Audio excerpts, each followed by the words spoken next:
मित्रों नमस्कार।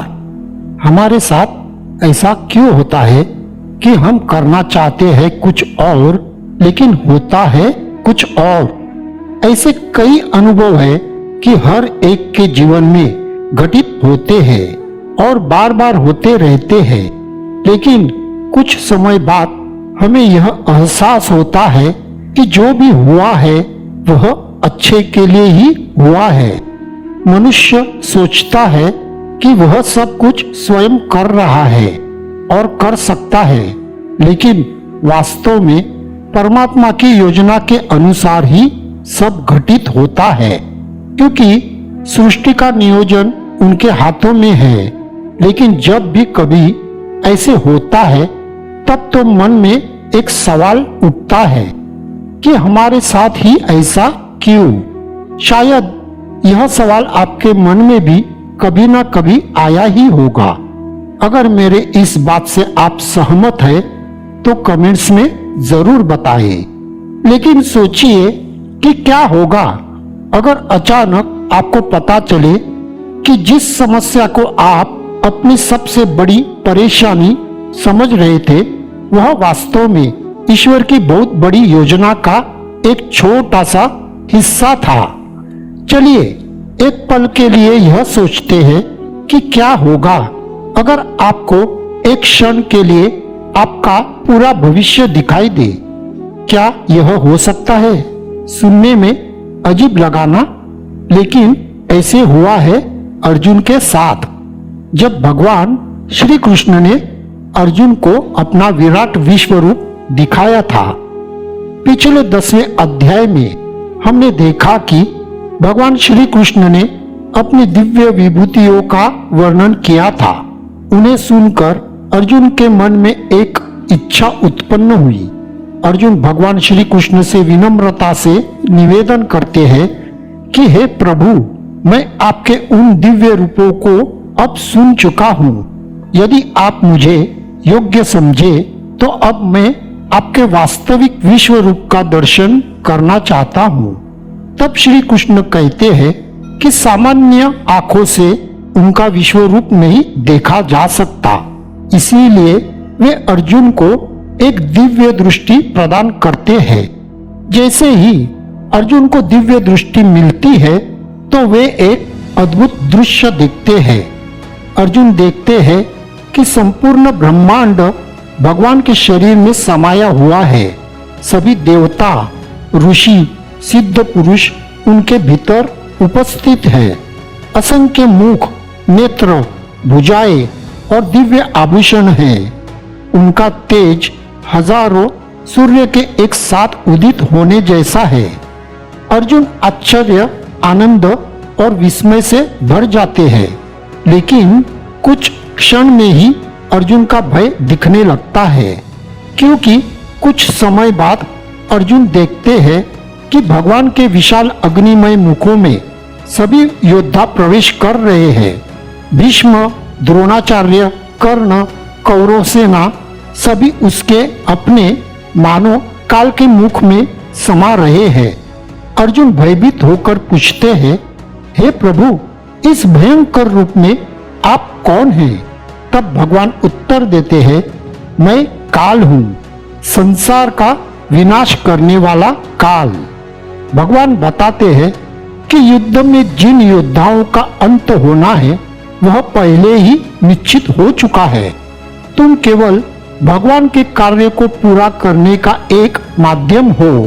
उठो, युद्ध करो और मेरे निमित्त बनो, अर्थात अपना कर्तव्य करो, लेकिन यह अहंकार मत रखो कि सब कुछ तुम ही कर रहे हो। विश्व रूप देखकर अर्जुन समझ जाते हैं कि श्री कृष्ण केवल उनके मित्र नहीं है, बल्कि स्वयं परमेश्वर है, परम ईश्वर है। अर्जुन अत्यंत विनम्र हो जाते हैं और भगवान से कहते हैं, हे प्रभु, मैंने आपको मित्र समझकर कभी कभी हे कृष्ण, हे सखा कहकर संबोधित किया है। यदि मुझसे कोई भूल हुई हो तो मुझे क्षमा करे।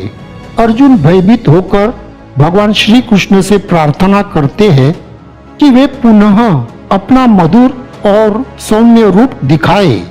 तब भगवान पहले चतुर्भुज रूप और फिर अपना मनोहर मानव रूप दिखाते हैं। उस रूप को देखकर अर्जुन के मन को शांति प्राप्त होती है। जब अर्जुन ने श्री कृष्ण के विश्व रूप का दर्शन किया तब उन्हें ज्ञात हुआ कि संपूर्ण सृष्टि, काल, जन्म, मृत्यु और समस्त ब्रह्मांड स्वयं भगवान के भीतर स्थित है। मित्रों, 11वां अध्याय केवल अर्जुन को विश्व रूप दिखाने की कथा नहीं है। यह अध्याय हमें सिखाता है कि हम जीवन में जितना देखते हैं सत्य उससे कहीं अधिक विशाल होता है। इसीलिए मनुष्य को अहंकार छोड़कर भगवान का निमित्त बनकर अपना कर्तव्य करना चाहिए। हम जीवन की केवल एक तस्वीर देखते हैं, लेकिन ईश्वर पूरी फिल्म देख रहे होते हैं। राजा हो या भिखारी, धनी हो या गरीब, एक दिन सब कुछ समय के अधीन हो जाता है। आज भी हमारी सबसे बड़ी समस्या यही है कि हम सब कुछ अपने नियंत्रण में रखना चाहते हैं। हम चाहते हैं कि परिणाम हमारे अनुसार आए, लोग हमारे अनुसार व्यवहार करें, जीवन हमारी योजना के अनुसार चले। लेकिन जब ऐसा नहीं होता है तो हम दुखी हो जाते हैं। 11वां अध्याय हमें यही सिखाता है कि हम कर्म कर सकते हैं, लेकिन संपूर्ण ब्रह्मांड को नियंत्रित नहीं कर सकते, क्योंकि भगवान अनंत है। हम जो देखते हैं वह उनकी शक्ति का केवल एक छोटा सा भाग है। हम केवल परमात्मा के हाथों का एक साधन है। इसलिए अहंकार छोड़ो और कर्तव्य करते रहो। फल की चिंता किए बिना अपने धर्म और कर्तव्य का पालन करो। परमात्मा काल से भी महान है। समय, जन्म और मृत्यु सभी भगवान के अधीन है। केवल अनन्य भक्ति द्वारा ही उनके वास्तविक स्वरूप को जाना और प्राप्त किया जा सकता है। जब जीवन में सब कुछ आपकी इच्छा के अनुसार न हो, जब भविष्य धुंधला दिखाई दे, जब कठिनाइयां चारों ओर से घेर ले, तब याद रखिए आप केवल एक अध्याय देख रहे हैं, लेकिन ईश्वर पूरी कहानी जानते हैं। इसीलिए भय नहीं, विश्वास रखिए, चिंता नहीं, समर्पण रखिए और अहंकार नहीं, भक्ति रखिए।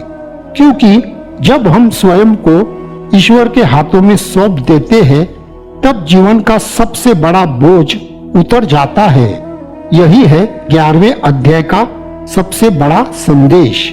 तो मित्रों, क्या आपके जीवन में कभी ऐसी घटना हुई है जो पहले दुख लगी हो, लेकिन बाद में वरदान साबित हुई हो? कमेंट में जरूर बताइए। अगर यह संदेश आपको पसंद आया हो तो वीडियो को लाइक और शेयर करें और चैनल को सब्सक्राइब करें और कमेंट में लिखें, मैं ईश्वर की योजना पर विश्वास करता हूँ। मिलते हैं अगले अध्याय में। जय श्री कृष्ण, जय श्री स्वामी समर्थ।